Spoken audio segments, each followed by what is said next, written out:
Changli is the newest limited-time character in Wuthering Waves, and she's got a lot of players excited with her amazing design and unique combat mechanics.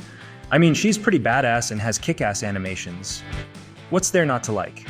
If you're one of the lucky ones who snagged Changli and want to understand her kit, echo build, or get some team comp suggestions, you're in the right place. Let's dive in. Changli's resonance skill has 2 charges. It has a 12-second cooldown and will enter the countdown as soon as you use the first charge. After using the skill, she will enter the True Sight state for 12 seconds, modifying her basic attack to True Sight Conquest, or True Sight Charge. You'll know you've entered True Sight when an icon appears above her Forte bar. Using a basic attack on the ground activates True Sight Conquest, making Changli dash toward the enemy and deal fusion damage. On the other hand, if you press the jump button or use a basic attack while in mid-air, it will activate True Sight Charge, transforming her into a phoenix that plunges toward the enemy. Both attacks are considered resonance skill damage and will generate concerto energy. But take note that the True Sight state will end upon using either form of attack, so you can only use one form of attack per True Sight duration. The good news is that True Sight doesn't disappear when you switch characters, giving you opportunities for quick switchbacks whenever needed. During the battle, switching to Changli will automatically cast True Sight Conquest as long as there is a target enemy. The exception is when your concerto energy is full and Changli is air. In this case, you'll have to cast it manually. One important thing to note is that using her resonance skill is not the only way for Changli to enter True Sight. There are 4 ways for Changli to enter the True Sight state. That is by executing 4 basic attacks on the ground, 4 basic attacks while in mid-air, using her resonance skill, or using her intro skill. Quick interruption, if you're finding this guide helpful, please leave a like to support the channel. I appreciate it a lot. Changli's outro skill is a big reason why she can also act as a superb sub-DPS, especially for fusion resonators. It gives a 20% fusion damage amplification and a 25% resonance liberation damage boost for the next resonator. It's pretty much the same as Yinlin's outro, but for fusion characters. Her intro skill, on the other hand, allows her to attack the enemy mid-air and generate 10 concerto energy. And as mentioned earlier, she will enter the True Sight state after executing the attack. This effect greatly helps her cast her Forte Circuit more easily. Changli's Forte Circuit works by stacking enflamement stacks. She gains 1 stack of enflamement by casting True Sight Conquest or True Sight Charge. Once you accumulate 4 stacks, Changli can unleash an enhanced charged attack called Flaming Sacrifice. This skill deals a significant amount of fusion damage in a very large AoE and generates 10 concerto energy. It takes a while to cast, but Changli takes 40% less damage while using the skill. You can also switch to a different character during Flaming Sacrifice to maximize DPS. One with the sounds. However, the multiple hits from either True Sight Conquest or Charge can only generate 1 stack of enflamement per activation. So you need to enter the True Sight state as often as possible using the methods mentioned earlier. And just a little fun fact, Changli's appearance changes based on the number of enflamement stacks you have.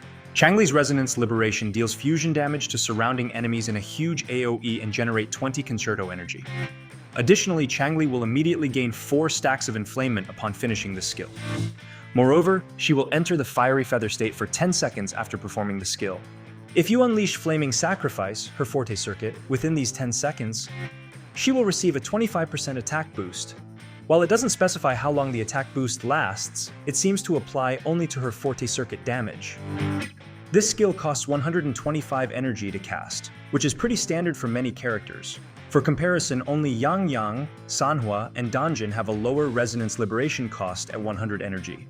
Since you probably won't be able to cast Changli's Resonance Liberation every rotation, you need to be mindful of her skill sequences to maximize her Forte Circuit stacks quickly. The key is to use True Sight Charge or Conquest with each Resonance skill activation, instead of just spamming it twice in a row.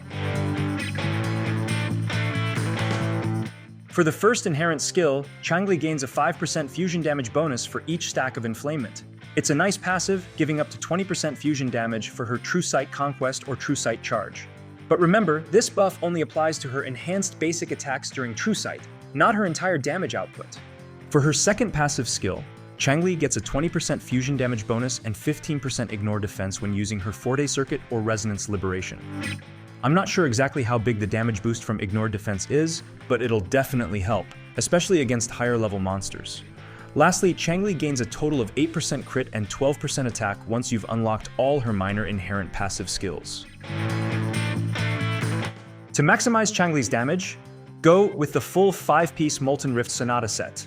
Use Inferno Rider as the main echo, as it currently has the highest damage scaling in this set, and gives a 12% fusion damage bonus if its final attack hits. I recommend doing some switch cancels when casting this echo to pump a little more DPS into your rotation. You could also use a Moonlit Cloud set with Impermanence Heron as the main echo if you want to play Changli as a support. You'll lose some damage with this setup, but you'll gain higher energy regen and better buffs for your main DPS. For a temporary option when starting out, try combining Lingering Tunes with Molten Rift or using a full set of Lingering Tunes. For Changli's Echo build, aim for the standard 4-3-3-1-1 setup for the highest damage potential. For the main stats, choose crit rate or crit damage for your 4-cost Echo, depending on your weapon. For the 3-cost Echo, go with double fusion damage if you don't have her signature weapon. But if you do have her signature weapon, the combination of attack percent and fusion damage is slightly better. However, the difference is minimal, so just choose whichever has better substat rolls. For the 1-cost Echo, go with double attack percent. For Echo substats, prioritize getting as much crit rate and crit damage as possible. Also, most of Changli's damage comes from her Resonance skill and Resonance Liberation. Therefore, Resonance skill and Resonance Liberation damage bonuses are always welcome in the substats. Moreover, Changli's Resonance Liberation is crucial, as it gives her full stacks of Forte Circuit right off the bat. So, having some energy regen will make your rotation smoother. About 130 energy should be comfortable, but having around 140 to 150 isn't bad either. Here's a quick list of the substats you should aim for. And here's a quick stat roadmap to better visualize your final stats.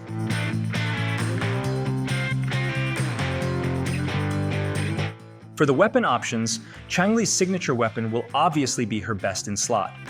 It gives up to 48.6% crit damage via the weapon's stats, increases attack, and significantly boosts resonance skill damage via its weapon effects. Plus, Changli can fill its stacks quickly thanks to her kit mechanics. A good 5-star alternative is the Emerald of Genesis sword. It gives up to 24.3% crit and 12.8% energy regeneration at R1. And Changli can also easily get the full 2 stacks of its weapon effect. Now would be an excellent time to use the weapon selector box from the level 45 reward. For 4-star alternatives, 2 good options are Commando of Conviction and Lunar Cutter. Both provide up to 30.3% attack, and their weapon effects are easy to activate. Commando of Conviction has a slight edge over Lunar Cutter, but the difference is only about 2%. Looming Gloss is also a viable option with an easy-to-activate weapon effect for Changli. However, since these swords boost attack, you'll need good crit stat rolls on your echoes. If you're just starting out and don't have any 4-star or 5-star weapons yet, Guardian Sword and Sword of Night are good temporary options. Changli's Resonance Chain is overall pretty straightforward. At S1, using her Resonance skill or her Forte Circuit increases her damage dealt and interruption resistance by 10%. This sequence raises Changli's overall damage by about 2%. At S2, she gains 25% crit rate upon getting an Inflamement stack. It lasts for 8 seconds, and I assume its duration resets upon getting another stack. This is great because it reduces your crit rate stat requirement and allows you to maintain its uptime easily. This boosts Changli's overall damage by about 18 to 20%. If you're a low spender or F2P player, this is a good stopping point to save some Astrites for the next banner. At S3, her Resonance Liberation damage is boosted by 80%. Although this increase is significant, Resonance Liberation only contributes about 20+% to her full kit.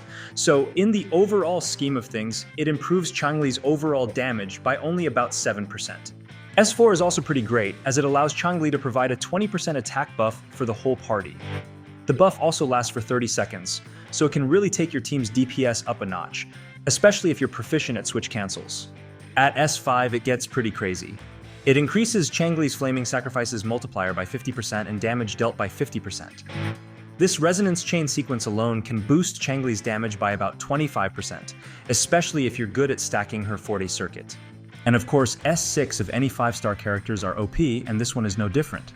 It gives Changli's Resonance skill, Forte Circuit, and Resonance Liberation an additional 40% ignore defense when dealing damage.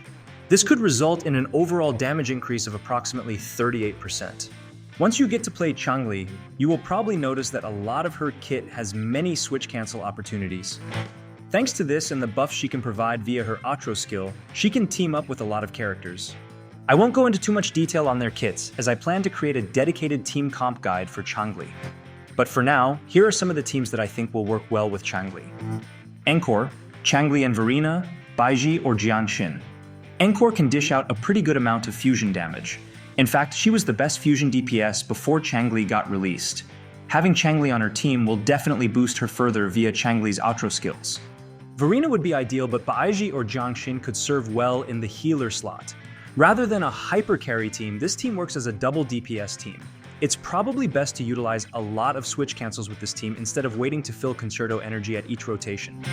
Alternatively, you can switch Encore with Chizia. Chizia's Resonance Liberation has pretty good damage scaling, and Changli can further enhance her kit by boosting her fusion damage and Resonance Liberation damage via her Outro skill. Admittedly, this team can feel a bit clunky if your switch cancels aren't on point. If you want an easier rotation and higher Resonance Liberation scaling, consider swapping Chizia with Havoc Rover. You can also try a team with Jinxi, Changli, and Verena. The idea here is to gain incandescent stacks through frequent character switching and switch cancels. Alternatively, you can use Changli's field time to fill Jinxi's incandescence instead. However, it's probably best to use these two on separate teams when tackling the Tower of Adversity. Another great setup is using Changli as the hyper carry with Taoqi and Verena. Since most of Changli's damage comes from her Resonance skill, Taoqi's buff via her Outro skill is perfect. Just make sure Taoqi has plenty of energy regen, so you can fill her Concerto energy effectively.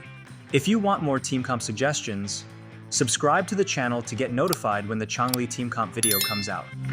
Keep in mind that these suggestions don't take into account S6 copies of each character. If that's the case, characters like Yang Yang, Sanhua, and Mortefi could also work well with Changli as the hyper carry. And that's it for this Changli build guide. If this video helped you out, I'd really appreciate it if you could subscribe and leave a like to support the channel. Thanks for watching, and see you in the next one.